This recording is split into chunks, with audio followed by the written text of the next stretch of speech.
Bonjour à tous. Alors, bienvenue à ce webinaire qui est sur la messagerie sécurisée de la santé et ses principes.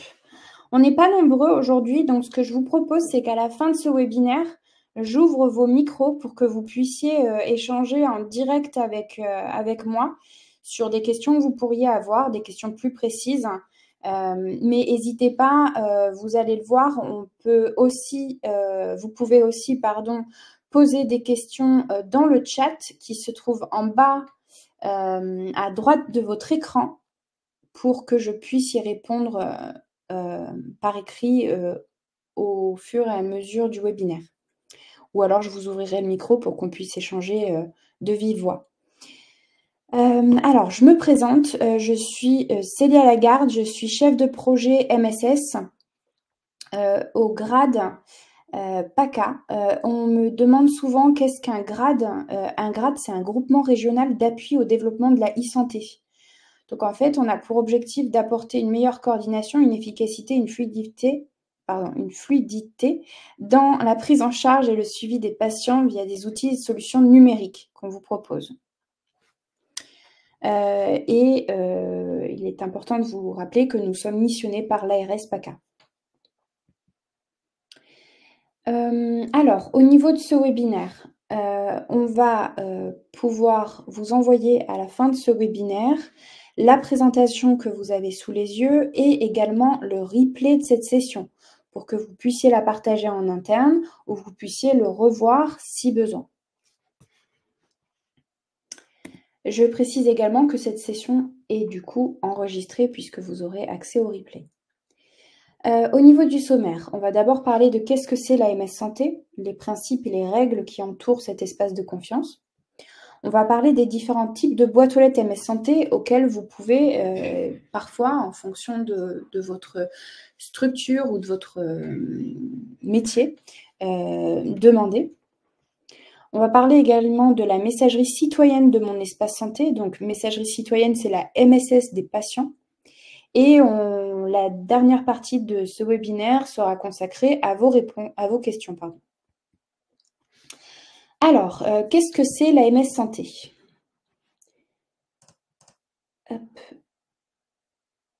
La MS Santé, il s'agit d'un espace de confiance qui est national, ce qui permet aux professionnels de santé qui sont référencés par l'ANS d'échanger par email dans un environnement informatique qui garantit la sécurité et la confidentialité des données que vous échangez. Donc concrètement, qu'est-ce que ça veut dire? Vous avez un schéma sous les yeux. On va pouvoir schématiser la MSS par le rectangle vert que vous avez ici. Vous pouvez voir cet espace de confiance, c'est un espace clos. Ça veut dire que vous ne pouvez échanger qu'avec les personnes qui se trouvent à l'intérieur de cet espace de confiance.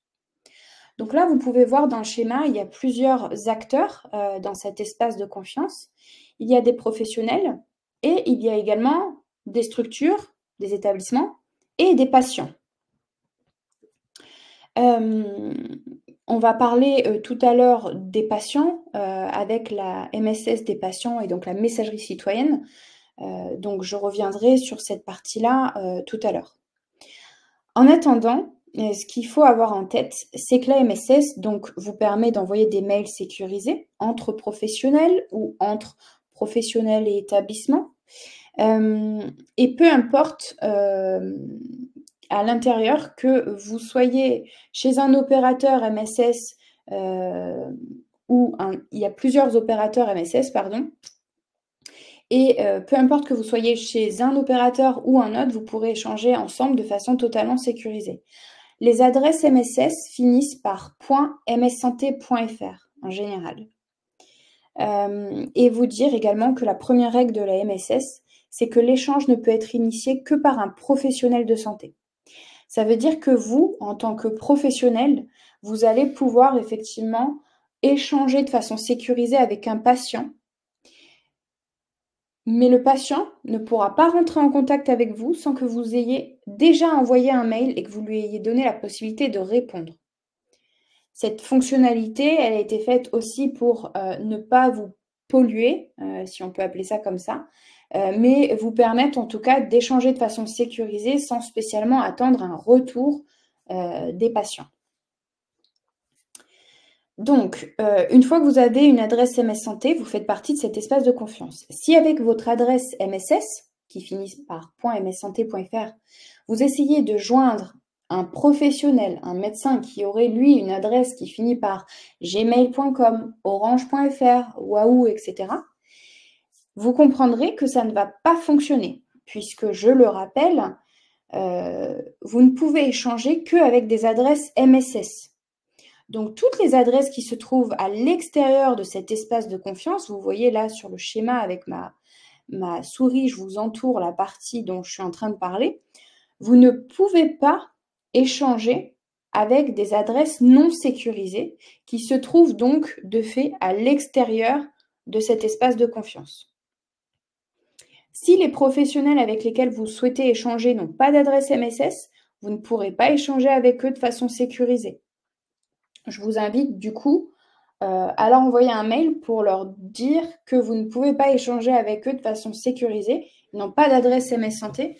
Ils ont pourtant l'obligation, on va le voir tout à l'heure, il y a des articles de loi, hein, ils ont l'obligation d'avoir une adresse sécurisée pour que le cercle de soins de leurs patients, les acteurs qui font partie de ce cercle de soins, puissent échanger avec eux de façon sécurisée. Alors, l'usage de l'AMS Santé, c'est pour qui? Concrètement, c'est pour tous les établissements sanitaires, sociaux, médico-sociaux qui disposent d'un FINES, d'un SIRET ou un SIREN et qui font partie de l'annuaire MSS national qui est celui géré par l'ANS, l'Agence du numérique en santé. Dans la présentation que je vous enverrai, vous verrez, il y a des petits liens sur plusieurs slides et entre autres, ici, vous pourrez voir, il y a le guide d'éligibilité interactif de l'ANS. C'est un fichier qui va vous permettre de visualiser si vous êtes éligible ou pas à la MSS. Donc, que ce soit en tant qu'établissement ou en tant que professionnel de santé libéraux, vous êtes tous éligible à la MS Santé du moment que vous êtes visible sur l'annuaire MS Santé de l'ANS, enfin MS Santé, sur l'annuaire de santé de l'ANS, et que vous êtes également, quand vous êtes salarié, que vous disposez d'un FINES ou d'un SIRET de par votre établissement. Alors, on passe. Donc, pourquoi utiliser la MSS ? La première raison, c'est que ça permet de se conformer aux obligations légales de protéger les échanges de santé. Donc, ça protège la responsabilité des professionnels qui sont habilités à échanger cette donnée de santé. Et surtout, ça préserve les données de vos patients dans le respect du secret médical. C'est-à-dire qu'on va considérer que vous ne respectez pas le secret médical si vous n'échangez pas cette donnée de santé sur une messagerie sécurisée. Donc, je vais parler effectivement du cadre légal. Là, vous avez quelques exemples d'articles de loi qui encadrent les échanges de données de santé et les professionnels qui sont habilités à faire partie de cet espace de confiance.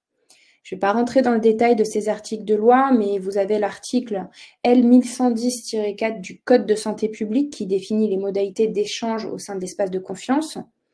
Et vous avez l'article R1110-2 qui cite les professionnels qui sont habilités à échanger cette donnée de santé.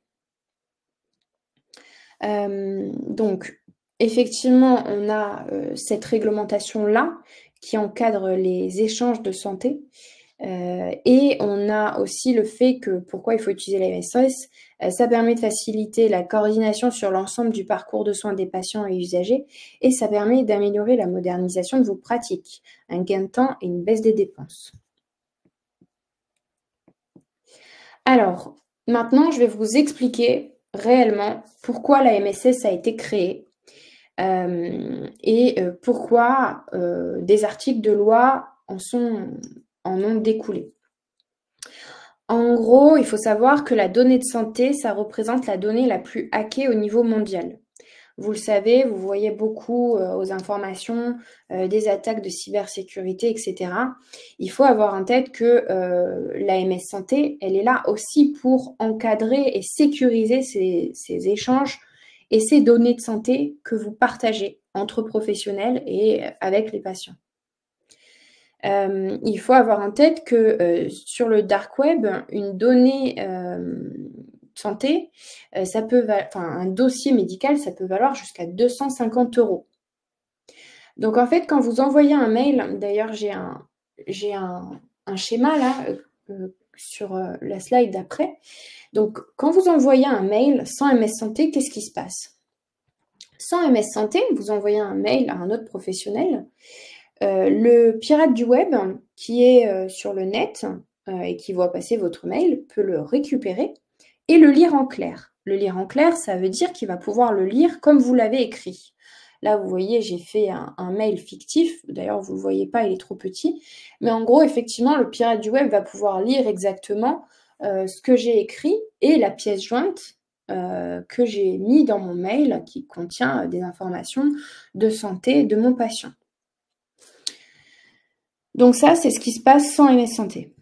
Avec la MS Santé, votre mail que vous envoyez au professionnel, il va aussi passer par le net. Donc, il va aussi pouvoir être récupéré par le pirate du web. Par contre, comme vous le voyez en bas, le pirate du web, quand il ouvre votre mail, il ne peut rien lire.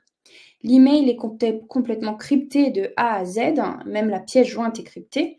Donc, il ne pourra pas lire le contenu et c'est indécodable. Donc là, concrètement, on sécurise l'échange en rendant illisible votre mail. C'est ce qui se passe avec l'AMS Santé et c'est pour ça, effectivement, que l'AMSS a été créée. Il faut avoir en tête que sur le dark web, il y a des acheteurs, tas d'acheteurs. Il y a entre autres des laboratoires d'analyse, il y a des pays étrangers qui peuvent acheter cette donnée de santé au pirate qui a récupéré vos mails et donc vos dossiers patients. Donc c'est pour cette raison-là qu'on vous demande de sécuriser vos échanges puisque en tant que patient, on ne souhaite pas que cette donnée s'échappe et puisse être achetée par n'importe qui sur le dark web. On confie cette donnée et nos informations de santé à nos praticiens, à notre cercle de soins et certainement pas à tous les acteurs qui peuvent acheter cette donnée sur le dark web. Maintenant, je vais vous parler des 3 piliers de l'AMSS. Pour que l'AMS Santé fonctionne, il faut effectivement qu'il y ait des règles et qu'elle va fonctionner effectivement sur certains piliers importants de l'AMSS. Déjà, il y a premièrement l'annuaire de santé, celui dont je vous ai parlé tout à l'heure, qui référence les professionnels qui sont enregistrés par leur autorité compétente. Les autorités compétentes, ça peut être l'ARS, ça peut être les ordres, ça peut être des institutions militaires. Ces acteurs, du coup, ils forment une communauté fermée d'utilisateurs clairement identifiés au sein de l'espace de confiance. Donc ça, c'est une partie qui nous permet également de sécuriser l'espace de confiance. Et donc, comme je vous disais tout à l'heure, on ne peut déployer la MSS, on ne peut vous donner la MS Santé que si vous êtes sur cet annuaire de santé, si vous êtes référencé et visible sur cet annuaire. Donc, l'annuaire de santé, vous pouvez y avoir accès. Vous aurez le lien ici, vous voyez, c'est annuaire.santé.fr. Donc, cet annuaire, c'est l'annuaire qui est géré par l'ANS et c'est aussi l'annuaire sur lequel vous pourrez visualiser quel acteur a une adresse MSS ou pas. Ensuite, le deuxième pilier, c'est la liste blanche. La liste blanche, c'est la liste des opérateurs dont les domaines de messagerie sont autorisés à échanger des données dans l'espace de confiance MS Santé. Cette liste est également gérée par l'ANS puisque c'est l'ANS qui encadre la MSS. Alors, qu'est-ce qu'un nom de domaine? Un nom de domaine, vous le voyez, c'est ce qu'il y a après le arrobase de l'adresse. Donc, ça peut être une adresse MS Santé. Là, vous voyez, nom de domaine en rouge, .mssanté.fr. Vous avez également, vous, des adresses parfois professionnelles avec des noms de domaine donc, qui font, par exemple, @epadabcd.fr. Bon, c'est un exemple fictif, évidemment. Le troisième pilier de la MSS, c'est les référentiels. Évidemment, il y a des standards pour être opérateur MSS Et effectivement, les référentiels reposent sur des règles de la messagerie sécurisée afin d'aider les industriels et les établissements et les institutions à développer l'AMS santé dans leur structure. Donc, vous avez la documentation technique, effectivement, sur le lien à côté de ces référentiels. Maintenant que je vous ai expliqué ça, il va falloir que je vous explique également que l'AMSS, ce n'est pas une seule et unique messagerie. C'est tout un tas de messageries sécurisées qui font partie de cet espace de confiance. Vous l'avez compris avec les piliers, je vous ai expliqué qu'il y a plusieurs opérateurs. Donc, effectivement, sur la MS Santé, vous allez rencontrer plusieurs opérateurs avec lesquels vous allez pouvoir contractualiser pour avoir des adresses MSS. Je prends souvent l'exemple du marché de la téléphonie. Sur le marché de la téléphonie, vous avez plusieurs opérateurs, Bouygues Télécom, SFR, Orange, etc. Sur le marché de la MS Santé, c'est la même chose. Vous avez plusieurs opérateurs qui sont autorisés à vous vendre des adresses MS Santé. Il y a Lifen, Medimail, Braptor, Mailiz, etc., etc. Ces opérateurs-là, ils peuvent être, ça peut être des industriels, des établissements sanitaires ou médico-sociaux qui sont devenus leurs propres opérateurs pour pouvoir effectivement garder la main sur leur infrastructure de A à Z. Ou ça peut être également des institutionnels comme Mailiz, où derrière c'est l'État. Donc, tous ces opérateurs-là structurent l'espace de confiance. Donc, concrètement, peu importe que un médecin avec lequel vous souhaitez échanger soit de l'opérateur Mailiz et que vous, par exemple, vous soyez de l'opérateur Medimail, vous allez pouvoir échanger de façon totalement transparente avec lui puisque vous aurez tous les deux des adresses qui finiront par .mssanté.fr. C'est la même chose que sur le marché de la téléphonie. Peu importe que vous soyez Bouygues Télécom et que je sois Orange, je peux tout de même vous appeler de façon totalement transparente. Pour information, si vous voulez visualiser la liste des opérateurs sur votre région, ici vous aurez la liste de l'ANS ici à disposition qui vous permet de visualiser les opérateurs qui peuvent vous proposer des offres sur votre région. Donc, comment s'équiper en MS Santé? Déjà, soit vous êtes un professionnel à ordre, et dans ce cas-là, on va vous conseiller plutôt de bénéficier de la MSS à travers l'opérateur Mailiz. Ça, évidemment, c'est si vous êtes un professionnel à ordre. Par contre, on va le déconseiller pour les pharmaciens, puisque si certains sont présents aujourd'hui, sachez, en tant que pharmacien, vous devez à présent avoir une boîte aux lettres organisationnelle de structure pour votre officine, afin d'être visible sur mon espace santé. Et la boîte aux lettres organisationnelle n'est pas disponible sur Mailiz. Donc, on va vous déconseiller Mailiz pour cette raison-là. Ensuite, si vous n'êtes pas dans ce cas-là, donc un professionnel à ordre, vous pouvez vous adresser à votre grade. Alors, en PACA, évidemment, ce sera moi, votre contact, et vous pourrez donc nous joindre à équipe-mss@is.fr, l'adresse qui est en orange sur la slide. Ou alors, autre possibilité, évidemment, vous pouvez aussi souscrire à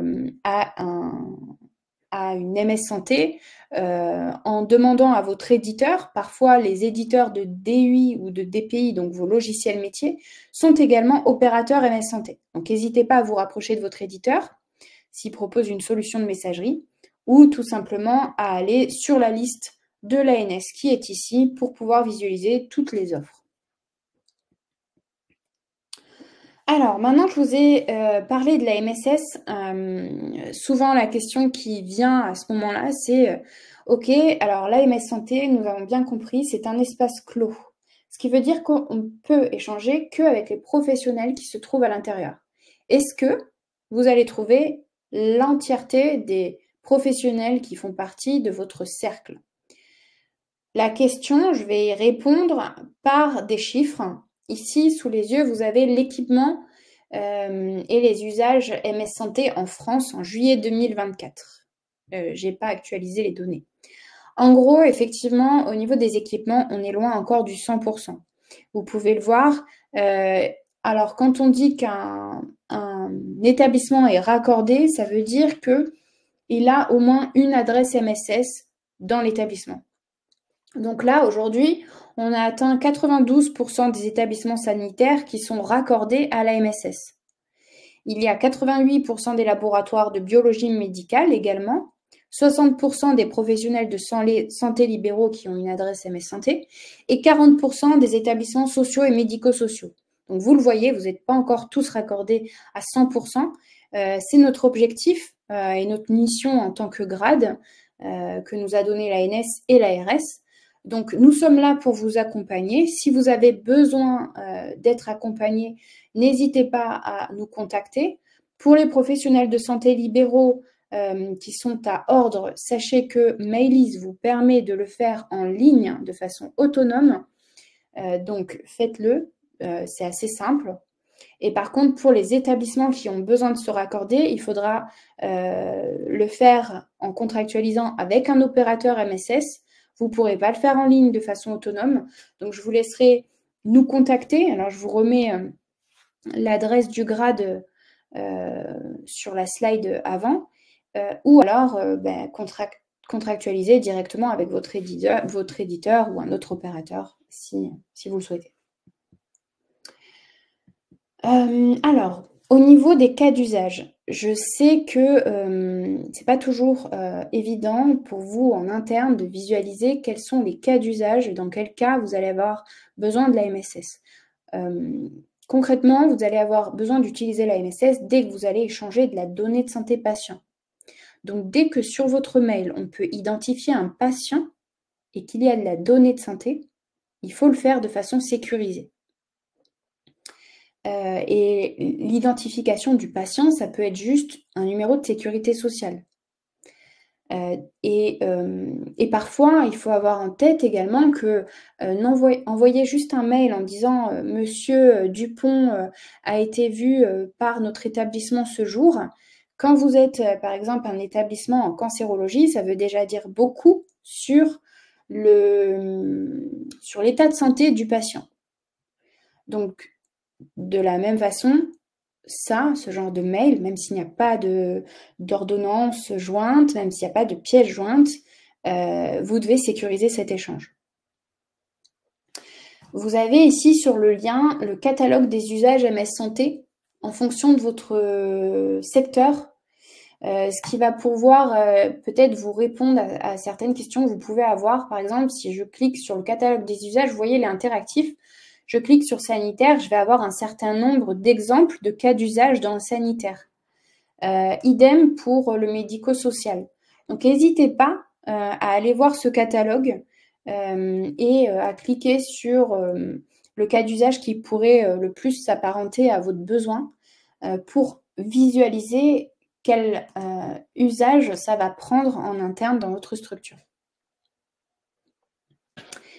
Au niveau des différents types de boîtes aux lettres MS Santé, on va maintenant aborder ce sujet-là. Il existe 3 types de boîtes aux lettres MSS. La première typologie de boîte aux lettres que vous pouvez avoir, c'est une boîte aux lettres nominative. Donc cette boîte aux lettres, elle est donnée à une personne physique et elle est accessible aux professionnels de santé du social ou du médico-social qui sont associés à un numéro RPPS ou un numéro ADELI. Pour rappel, les numéros ADELI vont à terme disparaître au profit des numéros RPPS. Pour les professionnels du secteur médico-social ou social, sachez que vous avez la possibilité d'inscrire vos salariés sur le portail RPPS+, pour les doter de RPPS. Je vous rappelle qu'un RPPS, ça donne des droits élargis sur la MSS. Comme vous le voyez, ça vous donne la possibilité d'avoir une boîte aux lettres nominative. Mais ça vous donne aussi des droits élargis sur la consultation du DMP. Ensuite, vous avez la deuxième typologie de boîte aux lettres qui est la boîte aux lettres organisationnelle. Alors, la boîte aux lettres organisationnelle, c'est une boîte aux lettres de structure, de service ou de cabinet. Cette boîte aux lettres, elle est accessible à plusieurs professionnels sous la responsabilité d'un professionnel habilité avec l'accord du responsable de la structure. Dans cette boîte aux lettres organisationnelle, on va bientôt avoir une nouvelle typologie de boîte aux lettres qui est la boîte aux lettres CAB pour cabinet et qui sera ouverte effectivement aux médecins libéraux qui ont des cabinets et qui ont besoin pour l'organisation de leur cabinet d'avoir une boîte aux lettres organisationnelle avec leur secrétaire. Cette boîte aux lettres, elle est en cours de création chez les opérateurs. Donc, elle devrait être bientôt disponible, a priori, en 2025, début 2025. Et le troisième type de boîte aux lettres que vous avez sous les yeux, c'est la boîte aux lettres applicative. Donc, la boîte aux lettres applicative, elle est destinée aux envois automatisés d'un logiciel métier vers des destinataires prédéfinis qui pourraient être des médecins prescripteurs ou des patients ou des établissements. Donc, cette boîte aux lettres applicative, pour faire simple, elle prend souvent la forme de no reply @ ou ne pas répondre @. Donc, effectivement, vous comprenez que c'est un envoi automatisé. C'est un robot qui envoie ce mail de façon automatique. Et bien souvent, pour vous donner un exemple, c'est souvent les laboratoires de biologie médicale qui ont ce type de boîte aux lettres-là et qui envoient en automatique les comptes rendus de biologie à leurs patients et aux médecins prescripteurs avec ces adresses no reply. Une règle qu'il faut également avoir en tête sur les boîtes aux lettres nominatives, une boîte aux lettres sans activité pendant 1 an sera automatiquement supprimée. Ce qui veut dire que si vous ne vous connectez pas à votre boîte aux lettres MSS pendant 1 an, elle sera supprimée de façon définitive. Vous serez évidemment mis au courant 2 mois avant pour pouvoir vous opposer à cette fermeture, mais si vous ne vous y opposez pas, elle sera fermée et l'idée, c'est effectivement d'avoir sur l'annuaire des adresses MSS qui sont actives et non pas non utilisées.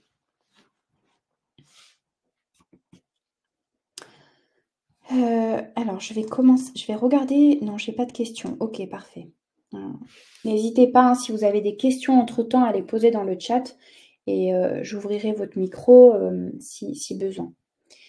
Alors, maintenant, on va parler des raccordements possibles de votre boîte aux lettres MS Santé avec votre espace de travail, c'est-à-dire comment vous allez pouvoir consulter vos mails MSS à travers quelle interface. Vous avez plusieurs possibilités et ça va dépendre de l'opérateur avec lequel vous contractualisez.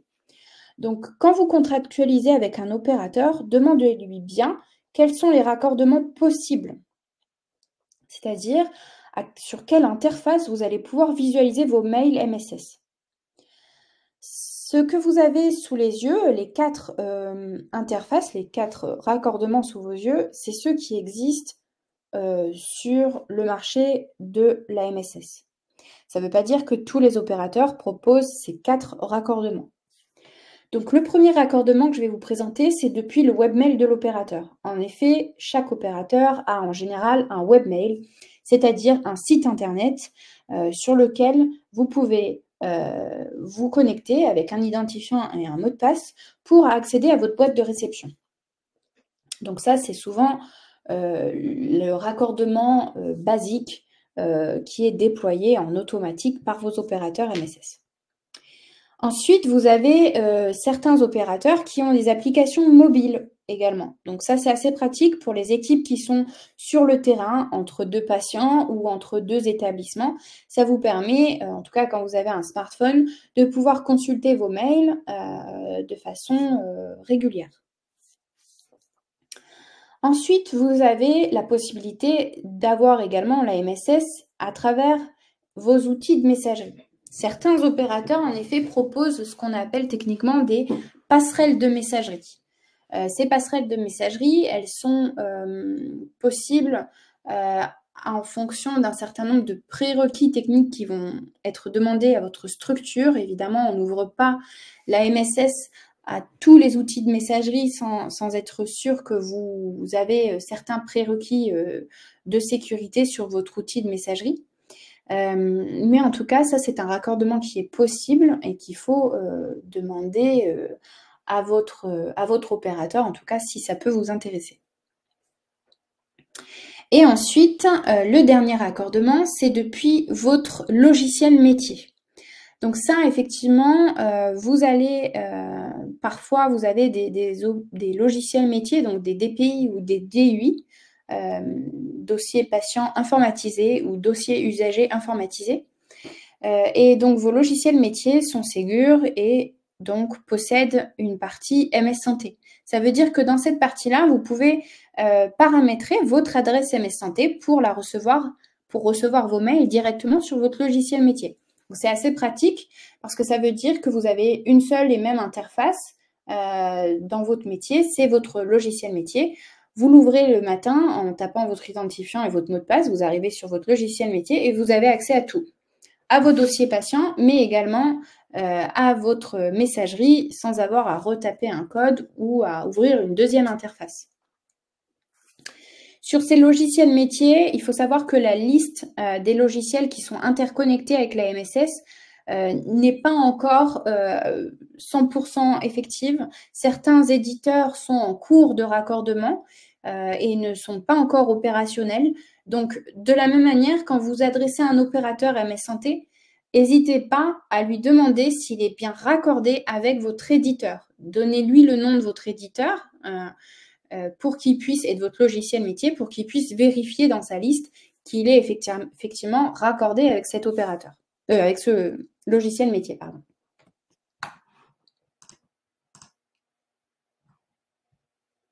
Alors, je vois que j'ai une question, Madame Padilla.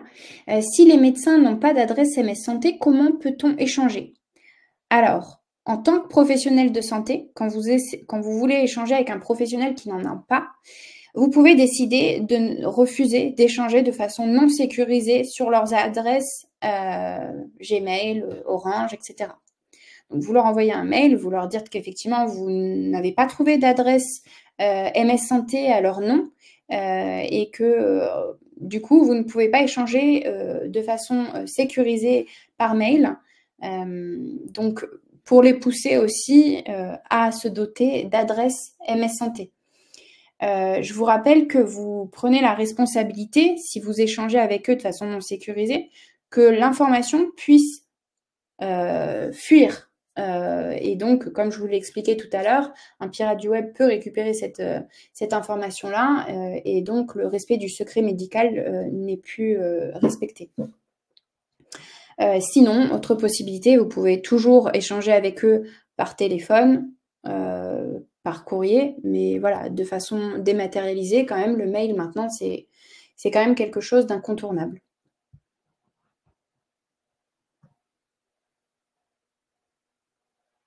Alors, je vois pour compléter, si l'échange est entre un établissement de santé, est-on certain que ce sera sécurisé? Alors, c'est la même chose en fait, si l'établissement avec lequel vous souhaitez échanger n'a pas d'adresse MS Santé, vous ne pourrez pas échanger avec lui de façon sécurisée. Pour rappel, hein, les adresses MS Santé, elles sont assez visibles, elles finissent par .mssanté.fr. Et vous pourrez les retrouver puisque quand vous avez contractualisé avec un opérateur MSS, vous avez accès du coup à l'annuaire MSS national. Sur cet annuaire, si vous tapez le numéro RPPS du professionnel ou le nom d'un établissement, vous êtes censé retrouver son adresse MS Santé. Si ce n'est pas le cas, c'est qu'ils n'ont pas d'adresse MSS, ou du moins qu'ils sont sur liste rouge, donc vous pouvez toujours leur envoyer un mail, effectivement, pour leur demander s'ils ont des adresses sécurisées MS Santé, pour pouvoir échanger avec eux, justement, de la donnée de santé sécurisée. Je vous invite du coup à le faire, ça les sensibilisera aussi à la MSS. Madame Padilla, si vous avez d'autres questions, n'hésitez pas, je peux vous ouvrir le micro hein, si besoin.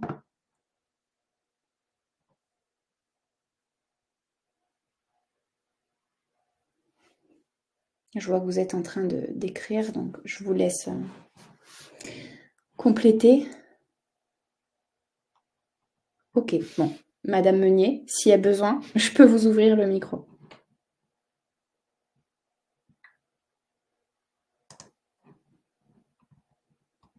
Alors, je ne sais pas du coup si vous avez besoin. Je vais essayer de vous ouvrir le micro. Hop. Voilà, je vous ai envoyé une invitation. Normalement, vous pouvez ouvrir votre micro pour échanger avec moi, si besoin.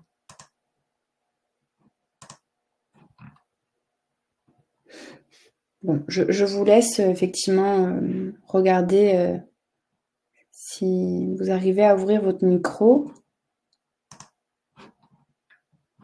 Si pas besoin, bon, je continue et je vous laisse regarder. Ah, ça y est, vous avez ouvert votre micro. Madame Meunier? Bon. Je coupe votre micro et je vous laisse reprendre si besoin. Ensuite, on va parler de la messagerie citoyenne de Mon Espace Santé. Alors, sur Mon Espace Santé, déjà, petit récap de Mon Espace Santé. J'imagine que ce n'est plus une notion, une nouvelle notion maintenant. Mais Mon Espace Santé, c'est l'espace numérique de santé pour tous les usagers en France, donc les patients, les assurés français. Il permet à chacun de stocker ses documents et ses données de santé de façon gratuite et sécurisée et de les partager avec des professionnels de santé. Donc, comme on le disait tout à l'heure, effectivement, les patients ont une MSS également à leur disposition qu'on appelle la messagerie citoyenne. Il faut savoir que sur Mon Espace Santé, aujourd'hui, 95% de la population dispose d'un profil.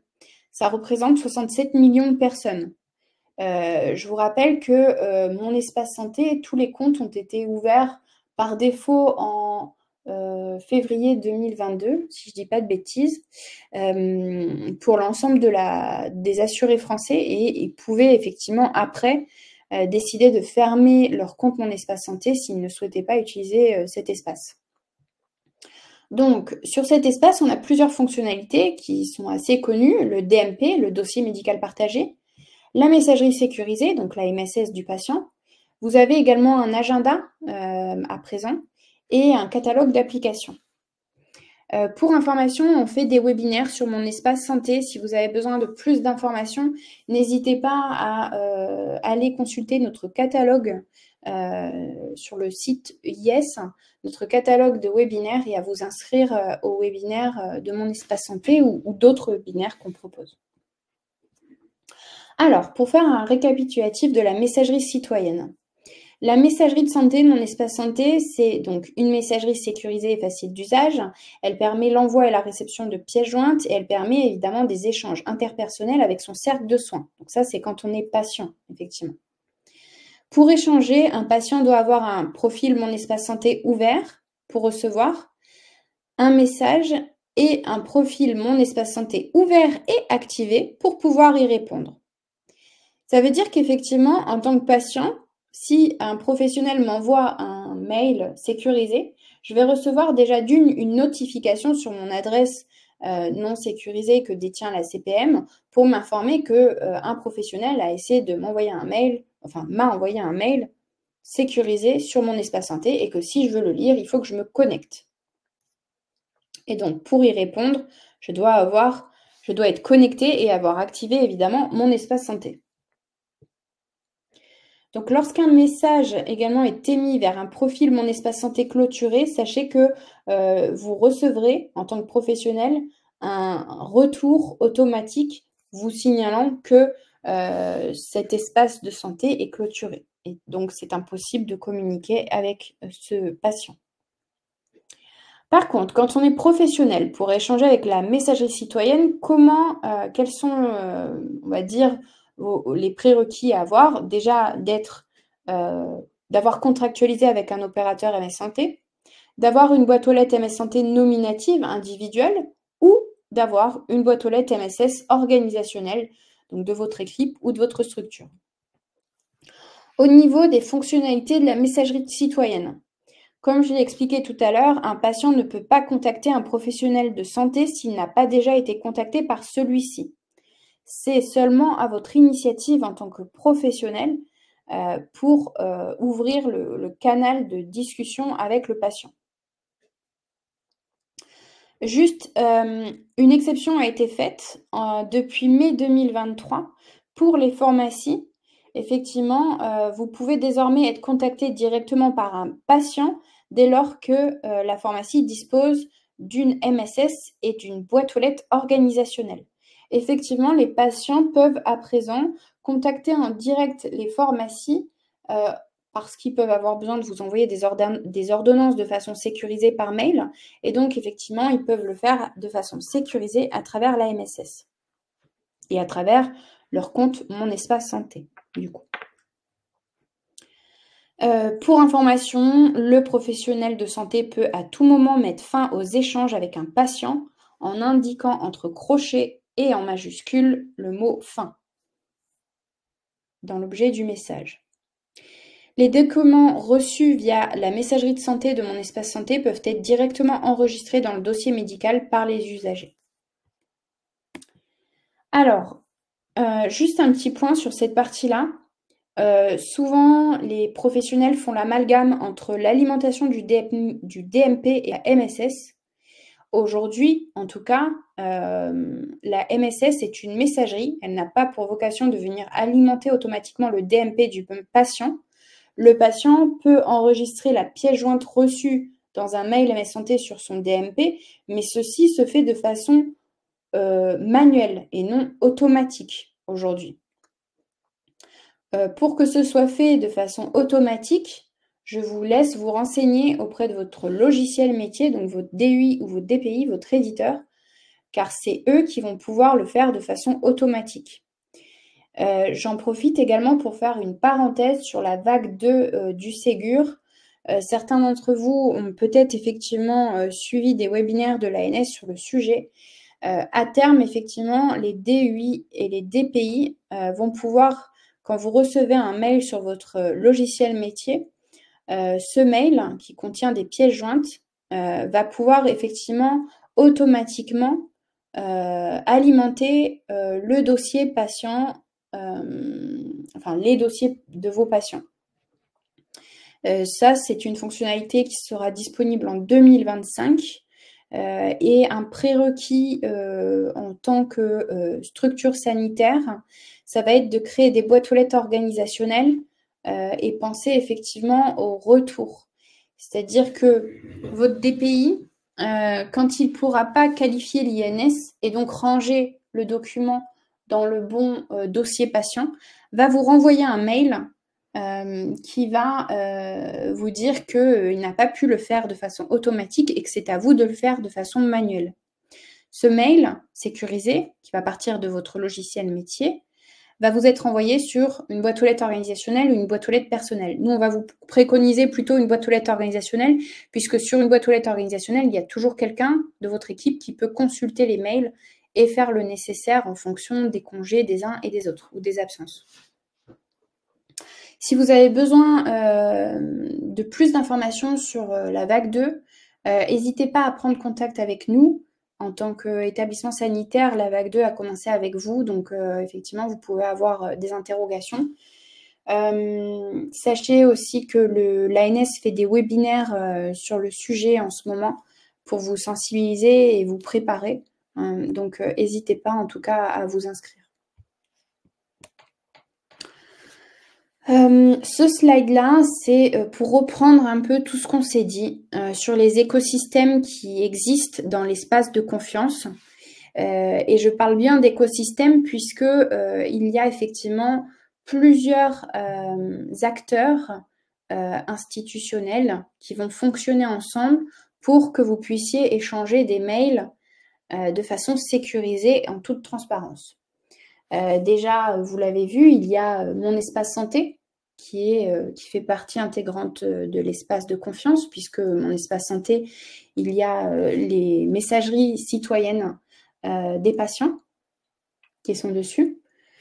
Il y a évidemment les professionnels qui utilisent la MSS, peu importe, on va dire, l'interface que vous allez utiliser, que ce soit le webmail, une application mobile ou un logiciel métier. Ensuite, il y a vos éditeurs de logiciels métiers qui font aussi le nécessaire pour être interopérables avec l'AMS Santé, qui font partie donc de l'écosystème et qui suivent donc les référentiels MS Santé pour pouvoir vous donner ces fonctionnalités-là. Et évidemment, englobant tout ça, il y a évidemment les opérateurs MSS qui suivent également les référentiels et qui vous permettent à vous de contractualiser avec eux pour avoir des adresses MS Santé. Donc tous ces écosystèmes-là, ce sont des engrenages qui font partie de la MSS et qui sont à terme, effectivement, qui seront interopérables et qui vous permettront complètement d'utiliser la MSS sur plusieurs interfaces. Pour vous, ce sera transparent et derrière, il y aura effectivement pas mal de connecteurs et d'API pour le faire. Alors, on va passer aux questions-réponses. Et je vais ouvrir le micro si besoin à certaines personnes. Alors, je vois qu'on a une question de Madame Sainte-Beuve. Un professionnel de santé peut-il échanger via la MSS avec un patient en dehors de mon espace santé? Aujourd'hui, vous n'êtes plus censé le faire. Si vous échangez par mail avec ce patient, vous êtes responsable du secret médical, des données que vous échangez, et donc vous devez le faire de façon sécurisée par la MSS. Je vous remets à l'écran la slide qui contenait les informations sur cette partie-là. Effectivement, comme on l'a expliqué, la MSS, c'est obligatoire du moment que vous échangez de la donnée de santé patient par mail. Si vous échangez avec ce patient par téléphone, uniquement par téléphone, vous n'avez pas besoin de la MSS. Après, on sait aujourd'hui, la plupart de nos échanges, c'est quand même du mail. Donc, effectivement, vous avez l'obligation, il y a des articles de loi dont j'ai parlé tout à l'heure, qui encadrent l'échange de données de santé et effectivement qui vous obligent à utiliser une messagerie sécurisée pour échanger cette donnée-là. Donc, la réponse à votre question, si c'est que vous souhaitez échanger par mail avec ce patient, non, vous ne pouvez plus le faire de façon non sécurisée. Vous devez le faire à travers l'AMS Santé. Et du coup, quand vous le faites à travers l'AMS Santé, eux, automatiquement, ils reçoivent leur mail sur mon espace santé. Madame Sainte-Beuve, si vous voulez, je peux vous ouvrir le micro, si vous voulez. Ce sera peut-être plus facile si j'ai pas bien compris la question. Je vais vous trouver dans la liste. Hop. Je vous invite déjà d'une à participer pour que vous puissiez ouvrir votre micro après. Vous allez recevoir une invitation.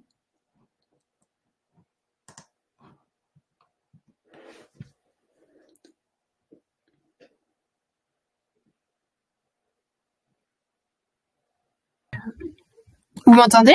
Oui, très bien. Bonjour. Bonjour.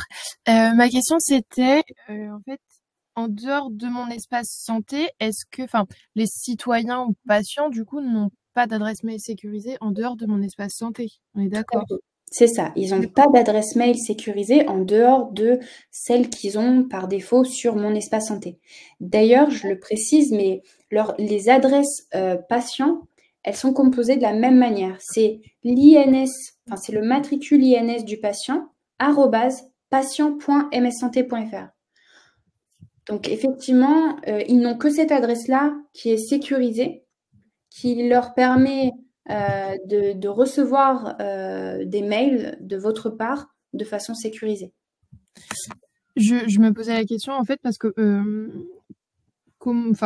par rapport, par exemple, pour des demandes d'admission, quand on fait des demandes d'admission où on demande de remplir un dossier avec certaines questions de l'ordre du médical ou d'envoi d'ordonnances ou de choses comme ça, comment on peut sécuriser cet envoi-là? Parce que maintenant, les patients envoient beaucoup par mail, en fait. C'est-à-dire que nous, on peut gérer les échanges, sécuriser les échanges que quand ça sort de l'établissement, finalement. Alors, effectivement, en gros, alors il y a certains établissements sanitaires qui le font déjà, mais ce dossier-là, en fait, vous devez l'envoyer par messagerie sécurisée. eux, ils vont le recevoir sur mon espace santé. Et à ce moment-là, ils vont pouvoir vous répondre avec les informations que vous demandez. Ça, c'est ce qui permet, alors ça, c'est la bonne pratique et c'est ce qui permet effectivement de sécuriser les données qui vont remplir sur votre document. De plus, il faut savoir que, alors vous n'êtes pas sans savoir tout ce que, il y a beaucoup maintenant de mails de phishing. On reçoit même des mails, des fois, on pense que c'est la sécurité sociale derrière qui nous demande des informations. Moi, en tant que patient, maintenant, je comprends que on sache plus trop si on peut faire confiance ou pas à ce genre de mail. Et concrètement, quand vous utilisez la MSS et qu'ils le reçoivent sur mon espace santé, pour eux, c'est un gage de sécurité. Ils voient bien que mon espace santé, c'est un espace, c'est un service public. Donc, que vos mails, c'est des mails qui sont vraiment envoyés d'un établissement et qui peuvent vous répondre en toute sécurité aux informations que vous leur demandez. Donc, moi, je vous invite vraiment à utiliser ce canal-là. Ça va montrer effectivement qu'au niveau de vos échanges, c'est plus professionnel et ça permet aussi de rassurer le patient parce qu'aujourd'hui, on reçoit beaucoup de mailing, de piratage, de phishing, etc. Et on ne sait plus trop si on peut répondre à ces mails-là en mettant de la donnée personnelle dans les réponses. J'espère que j'ai répondu à votre question. Oui, merci. J'entends les bonnes pratiques, mais c'est vrai que à mettre en place, c'est un petit peu plus compliqué. Il y a effectivement, comme il faut un profil actif sur mon espace santé, enfin ouvert et activé, c'est pas forcément le cas pour tous les patients. Il y a aussi la limite de l'utilisation de l'outil informatique. Enfin, en fait, il y a plein de choses qui rentrent en ligne de compte. Alors, on essaie de sensibiliser très largement, de diffuser l'info, mais c'est mon espace santé, comme ça reste à la main du patient. En fait, on peut pas les obliger finalement à utiliser cet outil. Donc, d'où ma question sur comment on pouvait sécuriser ces échanges. Mais je vous remercie de votre réponse. Oui, effectivement, vous avez raison. Alors, aujourd'hui, même si sur mon espace santé, les comptes, enfin, du moins, la population, il y a quand même 95% de la population qui a un compte mon espace santé. Mais comme vous l'avez soulevé, ça va dépendre parfois de l'âge aussi. C'est-à-dire que par défaut, il y a mon espace santé, enfin des comptes qui ont été ouverts pour des personnes âgées qui vont très peu sur des outils numériques. Donc là, effectivement, peut-être qu'avec ces personnes-là, il faudra plutôt privilégier le courrier ou échanger avec eux par téléphone si effectivement ils ne disposent pas de compte Mon Espace Santé. Est-ce qu'il y a d'autres questions? N'hésitez pas, hein, je peux vous donner la main, je peux vous permettre d'ouvrir le micro aussi pour échanger ensemble. Il nous reste 6 minutes, donc si vous avez des questions, n'hésitez pas.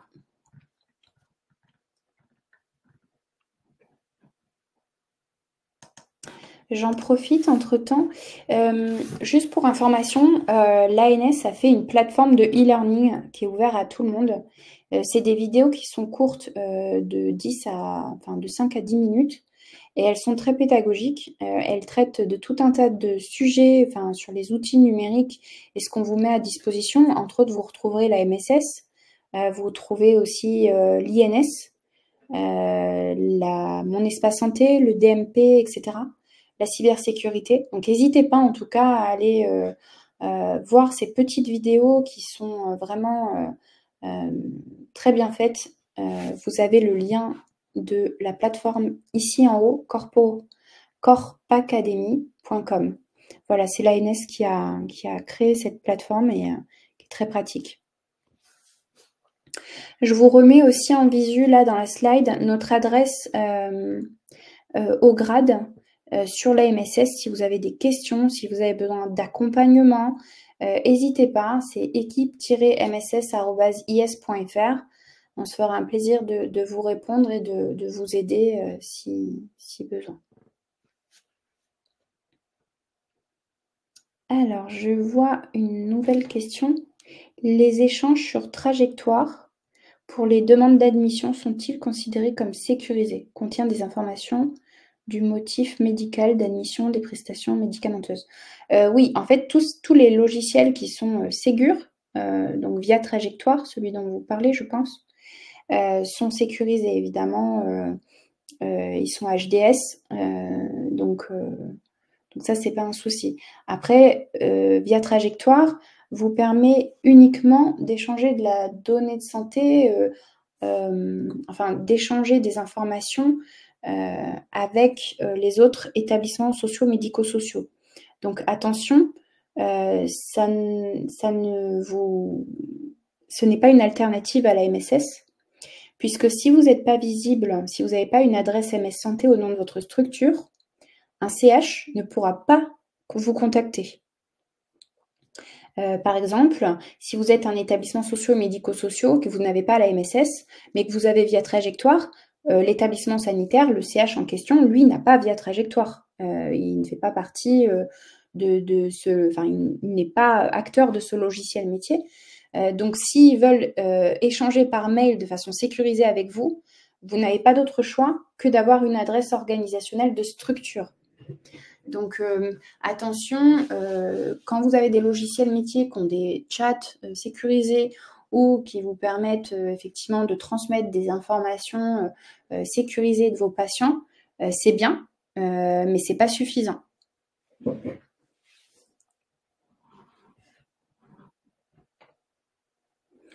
Bon, écoutez, je vois pas d'autres questions. Je me permets de vous envoyer dans le chat un lien vers notre questionnaire de satisfaction. C'est très important pour nous parce que ça nous permet d'améliorer le contenu de nos webinaires. Donc, je vous remercie si vous pouvez prendre quelques minutes en tout cas pour le compléter et nous faire un retour sur peut-être des sujets que vous auriez aimé voir abordés dans ce webinaire afin qu'on puisse améliorer les prochains. Écoutez, je vous souhaite à tous du coup une bonne journée. Je remets juste les adresses de nos différentes équipes du grade. Si vous avez des questions sur le Ségur, vous avez l'adresse pilotage@ségur-numérique-paca.fr. Sur les informations propres à l'INS, vous avez notre cellule grive @is.fr. La cybersécurité, ce sera capsi @ et toutes les informations relatives au programme SUNES, c'est sun-es@is.fr. Donc, n'hésitez pas. Je vous souhaite à tous une bonne journée et n'hésitez pas à prendre contact avec notre équipe si vous avez des questions sur la MSS. Bonne journée à tous. Merci d'avoir participé. Au revoir.